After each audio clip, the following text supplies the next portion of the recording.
Good afternoon. నేను మీ కేవీఆర్ని Amaravati truck clocks.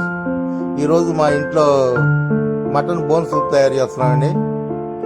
తయారు చేసే విధానం చెప్తాను, ఎలా ఉందో చెప్పండి. మా ఛానల్ లైక్ చేసి షేర్ చేయండి, సబ్స్క్రైబ్ చేసుకోండి.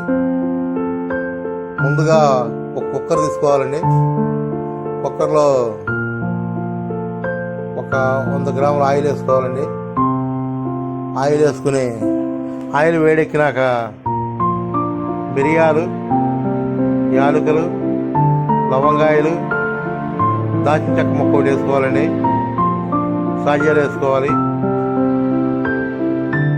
ఈ కొంచెం వేగినాక 2 ఉల్లిపాయలు, చిన్న సైజు ఉల్లిపాయలు 2 పచ్చిమిరకాయలు ముక్కలుగా కోసుకుని వేసుకోవాలండి. ఉల్లిపాయ పచ్చిమిరకాయ వేగినాక కొంచెం ఒక 2 స్పూన్లు అల్లం పేస్ట్ వేసుకోవాలండి. అల్లం పేస్ట్ కూడా వేగినాక పచ్చివాసన వరకు వేయించుకున్న తర్వాత దాంట్లో బోన్స్, మనం మటన్ బోన్స్ ఉన్నాయి కదా, బోన్స్ వేసుకోవాలండి. వేసుకుని నూనెలో కొంచెం వేగినాక దాంట్లో 2 పండు టమాటాలు వేసుకుని టమాటా కూడా మగ్గినాక పసుపు, ఉప్పు, కారం, ధనియాల పొడి వేసుకోవాలండి. వేసుకుని కొంచెం వేగనియాలండి. వేగిన తర్వాత దాంట్లో 30 లీటర్ వాటర్ పోసుకుని కుక్కర్ మూత పెట్టి 10 విజిల్స్ వచ్చేటట్టు ఉడికించుకోవాలండి. 10 విజిల్స్ వచ్చినాక కుక్కర్ చల్లారినాక మూత తీసి కుక్కర్ 10 విజిల్స్ వచ్చిన తర్వాత కట్టేయాలండి. ఇప్పుడు వేడిగా బోన్ సూప్ రెడీ అండి. టేస్ట్ చేసి చెప్తాను.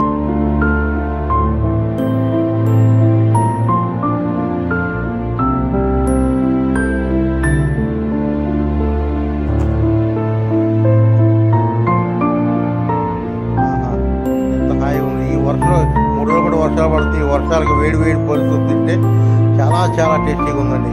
చాలా టేస్టీగా ఉంది.